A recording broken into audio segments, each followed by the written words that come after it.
बिस्मिल्लाहिर्रहमानिर्रहीम। Dear student, अस्सलाम वालेकुम। उम्मीद है खैरियत से होंगे। बेटा जी, हम लोग लेक्चर हमने स्टार्ट किए हुए हैं।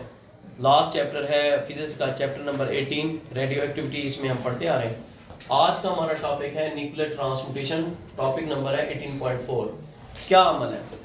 स्पॉन्टेनियस प्रोसेस, वो खुद ब खुद होने वाला अमल इन विच अ पेरेंट अनस्टेबल न्यूक्लियोटाइड, जिसमें एक पेरेंट अनस्टेबल न्यूक्लियोटाइड गैर क़याम पज़ीर न्यूक्लियोटाइड चेंज तब्दील हो जाता है मोर स्टेबल डाटा न्यूक्लियोटाइड, ज्यादा क़याम पज़ीर डाटा न्यूक्लियोटाइड में, और with the emission of radiation, जिससे शुआएं खारिज होती हैं, इज कॉल्ड न्यूक्लियर ट्रांसपोर्टेशन। यानी दूसरे लफ्जों में न्यूक्लियर ट्रांसपोर्टेशन वो अमल है जिसमें गैर क़याम पज़ीर न्यूक्लियोटाइड, ऐसे यानी कि एलिमेंट जिनका अटॉमिक मास से ज्यादा है, वो क्या करते हैं, अपने आप को स्टेबल करना चाहते हैं। कैसे स्टेबल होते हैं? गैर क़याम पज़ीर से शुआएं खारिज करके क़याम पज़ीर न्यूक्लियोटाइड होते हैं, उनमें तब्दीलियां आती हैं। क्या तब्दीलियां आती हैं देखें।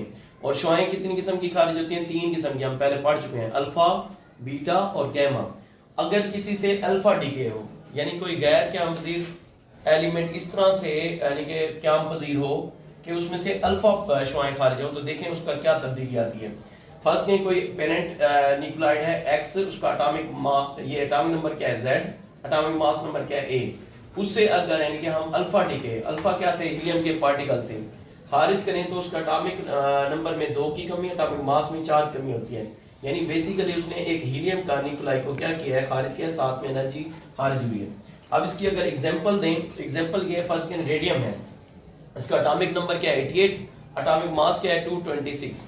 इसमें से अगर अल्फा पार्टिकल हीलियम की न्यूक्लियोटाइड खारिज करें तो ये रेडॉन में तब्दील हो जाता है। 88 में इधर देखें 2 माइनस करें तो 86, और 226 में 4 माइनस करें तो 222, और साथ में क्या होती है, एनर्जी खारिज होती है। यानी अल्फा डीके हो तो क्या होता है, रेडियम से रेडॉन बनता है, रेडॉन फिर क्या करता है, मजीद शुआएं खारिज नहीं करता, ये क़याम पज़ीर हो जाता है, और अल्फा पार्टिकल खारिज होते हैं, साथ में एनर्जी भी हासिल होती है। अगर किसी बीटा डीके कैसे होगा, अगर किसी पेरेंट न्यूक्लियोटाइड से बीटा पार्टिकल खारिज कर दिया जाए तो उसके एटॉमिक नंबर में 1 का इजाफा हो जाता है, एटॉमिक मास वही का वही रहता है, और साथ में एनर्जी हासिल होती है। देखें इसकी एग्जांपल में, देखें कार्बन, इसका एटॉमिक नंबर क्या है 6 है, एटॉमिक मास क्या है 14। अगर बीटा पार्टिकल खारिज कर दिए जाए, क्योंकि बीटा का क्या है, नेगेटिव इलेक्ट्रॉन होते हैं, चार्ज नंबर नेगेटिव 1 है, तो 6 माइनस माइनस 1 करें तो 6 माइनस माइनस क्या हो जाएगा, प्लस। 6 में 1 प्लस हो गया 7 हो जाता है, और एटॉमिक मास नंबर वही का वही रहता है 14। जब 6 एटॉमिक नंबर है तो कार्बन है, जब एटॉमिक नंबर 7 होता है तो आपने पीरियोडिक टेबल पढ़ा था, ये क्या हो जाता है, नाइट्रोजन, और नाइट्रोजन फिर शुआएं खारिज नहीं करता, ये क्या पज़ीर हो जाता है।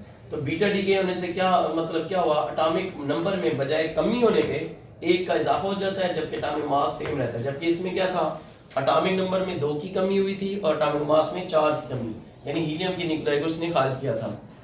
लेकिन जब गैमा डीके करते हैं तो गैमा शुआएं आपको पता था गैमा रेज हैं, तो इसका ये न्यूट्रल होते हैं, यानी कि कोई चार्ज नहीं होता इस पर, तो एटॉमिक नंबर वही का वही रहेगा, एटॉमिक मास भी वही का वही रहेगा।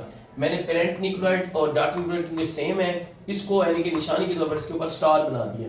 स्टार से मतलब ये पेरेंट न्यूक्लियोटाइड है, और जिस पर स्टार नहीं है ये डाटा न्यूक्लियोटाइड है, और गैमा रेज खारिज हुई है, प्लस क्या होगा, यहाँ पर एनर्जी भी खारिज होगी। अब देखें कोबाल्ट है तो इसका एटॉमिक नंबर कितना है 27, एटॉमिक मास कितना है 60।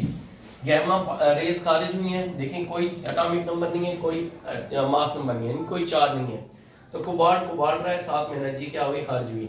इसके बाद अगर हम देखें तो हम इस सवाल का आंसर भी दे सकते हैं कि अल्फा जब खारिज होती हैं तो उन्हें हम कहते हैं अल्फा पार्टिकल, और जब बीटा खारिज होते हैं तो बीटा पार्टिकल कहते हैं। जब गैमा खारिज होते हैं तो उन्हें पार्टिकल्स का नाम नहीं देते, उन्हें रेज का नाम दिया जाता है, यानी ये क्या है, रेज हैं। क्यों कि ये अगर रोशनी का राती नजरिया देखें तो ये रोशनी के पैकेटों की सूरत में, उन पैकेटों को कहते हैं फोटॉन, और फोटॉन क्या थी, रेज थे।